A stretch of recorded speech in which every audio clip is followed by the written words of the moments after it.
Bienvenidos a una clase más de Junkies de la Historia. Yo soy Miss Tori y hoy les voy a contar qué pasó en 300 años de historia. No se asusten, les prometo que se los voy a sintetizar.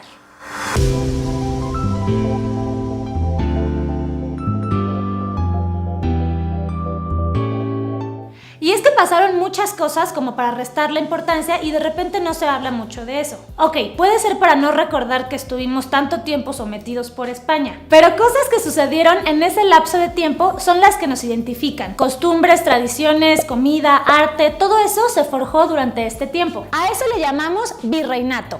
Y fueron 3 siglos. El primero, el siglo XVI. Se toma como inicio oficial de la colonia el 13 de agosto de 1521, que fue cuando Hernán Cortés tomó prisionero a Cuauhtémoc y derrotaron a los aztecas después de tenerlos sitiados más de 2 meses. Ojo, antes de eso, los aztecas habían vencido a los españoles en algunas batallas, en otras no, pero ya llevaban desde 1519 en un estira y afloja. En aquel entonces, México era la Nueva España y estuvimos bajo 11 reyes españoles, puros Felipes, Carlos y Fernandos, bien originales. Esto sin contar a los reyes católicos, que más bien fueron los que impulsaron y comenzaron todo esto. Ninguno de estos reyes vino a la Nueva España en 300 años, más bien mandaban a sus representantes, que eran los virreyes.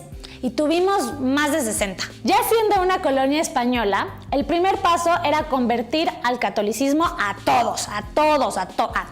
Y no se hizo de la noche a la mañana. Fue una tarea que duró todo el siglo, trayendo órdenes religiosas como franciscanos, agustinos, dominicos y demás. En aquel momento, la iglesia tenía tanto poder como el Estado, y evangelizar era una de las justificaciones de conquistar nuevos territorios. Y después de convertir espiritualmente a la gente, ahora tocaba hacerlo con la ciudad.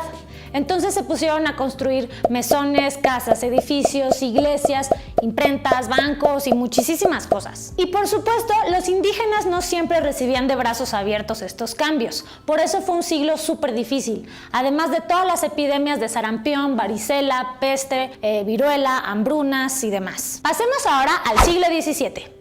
En sus comienzos, España estaba en una guerra en Europa llamada la Guerra de los 30 años. Por eso no podía tener todas sus atenciones en sus colonias americanas. Nueva España comenzó a explotar sus riquezas y era como la minita de oro de España, quien en ese entonces ya estaba un poco en la quiebra por la guerra y por el mal desempeño de algunos de sus reyes en ese entonces. También en este siglo le echaron muchísimas ganas a recaudar impuestos, como lo vimos en nuestra clase de Junkies de la Historia.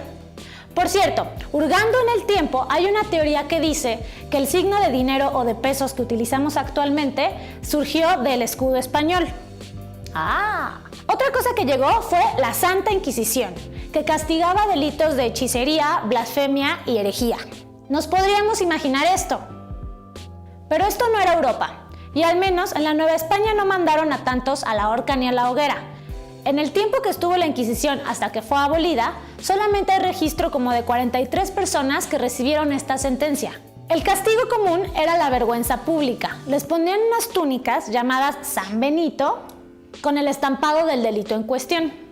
Era algo así como ponerles orejas de burro y que los sentaran en el rincón. En este siglo comenzó el barroco en todas las ramas del arte. En la pintura, imagínense esas obras de vírgenes y santos, a veces medio tenebrosos. En la arquitectura, catedrales como la de la Ciudad de México, la de Puebla o la de Morelia. En la literatura y en la filosofía tenemos a Sor Juana Inés de la Cruz. Y en la música, todos esos cantos y órganos, eso es música barroca. Y el tercero, el siglo XVIII. Se le llama época de oro novohispana por todas las reformas políticas, sociales y económicas que se hicieron en este territorio. Y como todo lo que ocurrió en Europa replicaba en América, este auge coincidió con el siglo de las luces o la Ilustración. ¿Qué es la Ilustración? Es la iluminación del hombre en el sentido de imponer la razón sobre la ignorancia y la superstición, además de modernizar y engrandecer los estados, pero sin dejar de ejercer el poder absoluto.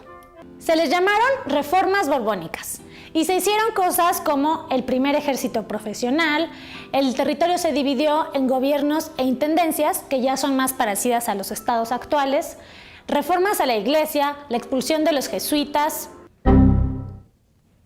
reformas fiscales y libre comercio.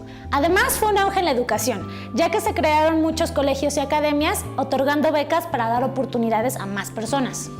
Parezco candidato. En aquel momento, la Nueva España se veía así.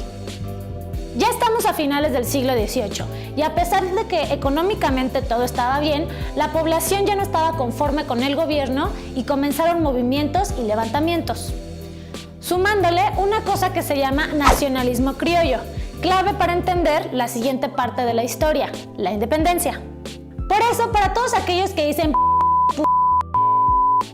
españoles se llevaron todo y nos dejaron las enfermedades, pues sí, pero solo al principio. Pero fueron más los siglos de intercambio y mezcolanza donde se forjó una sola cultura y mucho más parecida a quienes hoy somos. Así que no los odien tanto. Si quieren saber más acerca de la vida en el virreinato, pueden leer este libro o este para el periodo de los virreyes. O también pueden visitar el Museo del Virreinato en Tepoztlán, Estado de México. Espero que les haya gustado el capítulo de hoy. Si fue así, den like, compartan y comenten. Yo soy Miss Tori y nos vemos en la próxima.